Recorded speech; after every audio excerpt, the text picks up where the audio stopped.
হেমকুণ্ড, যার অর্থ হল আইস লেক বা তুষার হ্রদ। 7টি তুষারাবৃত পর্বতশৃঙ্গের মধ্যে থাকা এই পবিত্র হ্রদের পাশেই রয়েছে পৃথিবীর উচ্চতম গুরুদ্বারা শ্রী হেমকুণ্ড সাহিব, যেটি শিখদের কাছে ভীষণ ভীষণ পবিত্র তীর্থস্থান।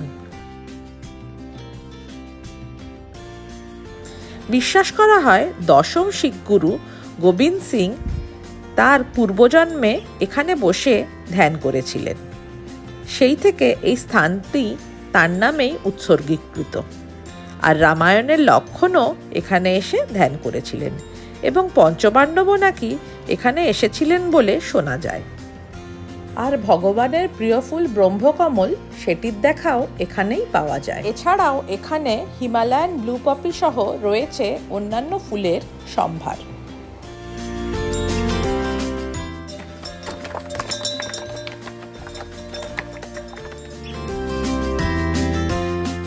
হ্যালো এভরিওয়ান, আমি অপরাজিতা আর আমার চ্যানেল অপরাজিতাস ট্রাভেল নেস্টে সবাইকে ওয়েলকাম। উত্তরাখণ্ডের চামোলি ডিস্ট্রিক্টের এই হেমকুণ্ড সাহিবে আসতে গেলে এখন ট্রেক করেই আসতে হবে। হেলিকপ্টার সার্ভিস প্রেজেন্টলি বন্ধ আছে।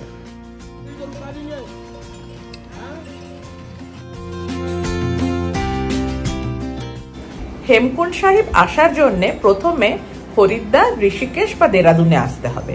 সেখান থেকে এসে থাকতে হবে 1 নাইট আইদার যোশীমঠ বা গোবিন্দঘাটে।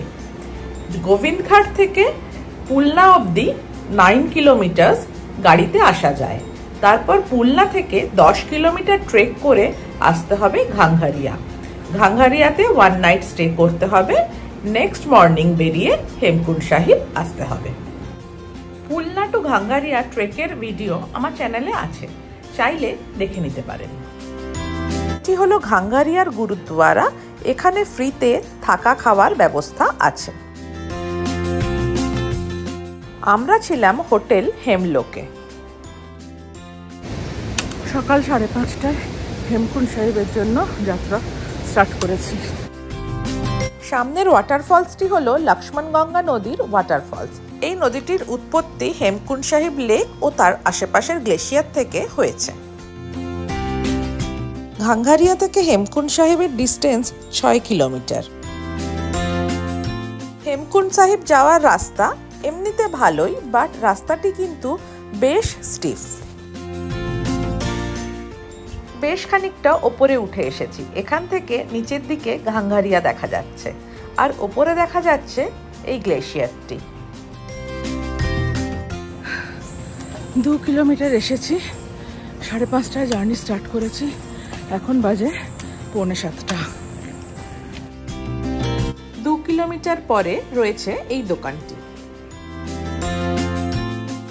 সামনের রাস্তা বেশ চড়াই। বৃষ্টি স্টার্ট হয়ে গেছে। এই জল বৃষ্টির মধ্যে ওই দূরে পাহাড়ে কয়েকজন লোক কাজ করছে।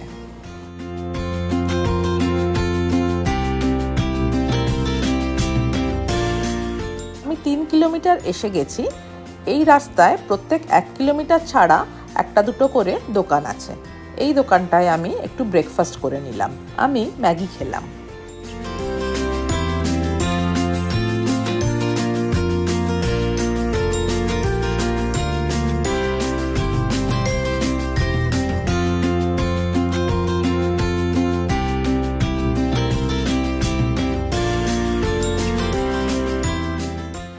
আমি এখন 3 কিলোমিটার চলে এসেছি। এরপরে রাস্তাটা একটু বেটার। একটু এগিয়ে সামনে একটা ঝর্ণা দেখতে পেলাম।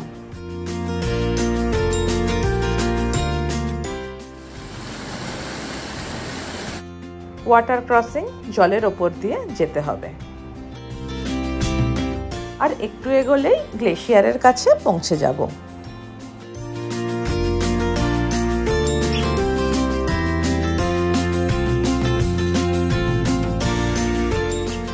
এই যে সামনে একটা দোকান দেখতে পাচ্ছি, তার মানে প্রায় 4 কিলোমিটার এসে গেছি।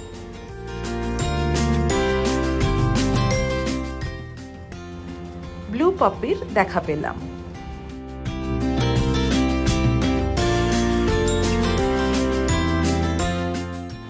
প্লেন সারফেসটা হলো হেলিপ্যাড, তার মানে আর 2 কিলোমিটার।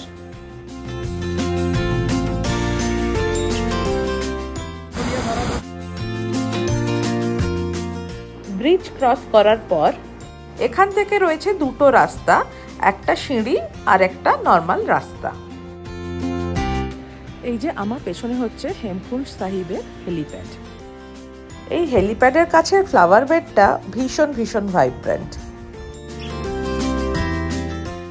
এই জায়গাটাই এত সুন্দর যে কি বলবো। কখনো কখনো রাস্তা এত খালি হয়ে যাচ্ছিল, মনে হচ্ছিল পুরো পাহাড়টাই আমার এখন।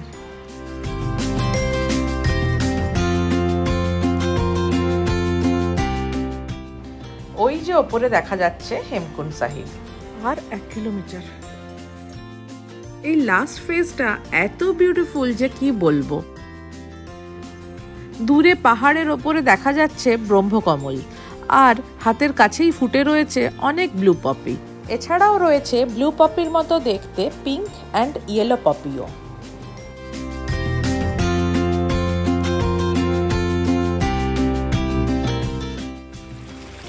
হয়ে চলেছে ছোট ছোট স্ট্রিমস, সবকিছু নিয়ে বিউটিটা জাস্ট আনম্যাচড।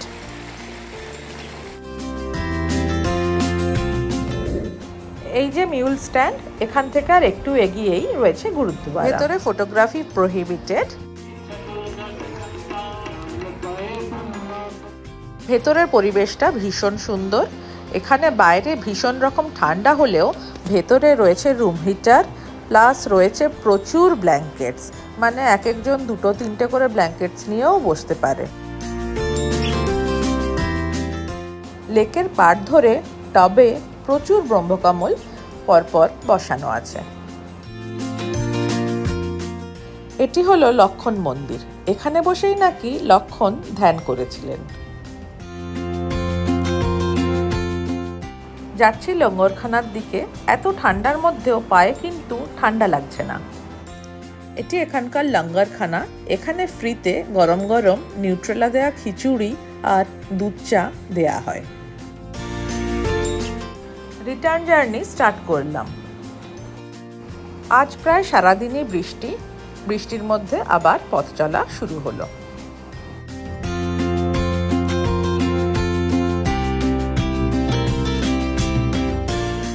এই পাহাড়টা একদম ইউনিক, ভীষণ ভীষণ সুন্দর, একদম অন্যরকম।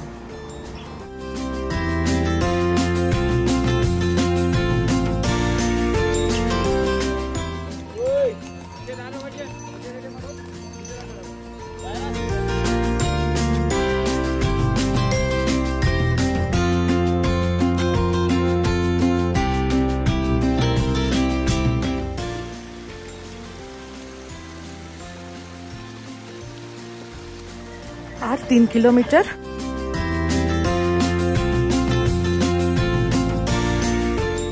ওই যে দূরে ঘাঙ্গারিয়া দেখা যাচ্ছে, আর 1.5 কিলোমিটারের মতো। আজ এই পর্যন্তই। আমার ভিডিও ভালো লাগলে please like, comment, share and subscribe. Thanks for watching. Bye bye.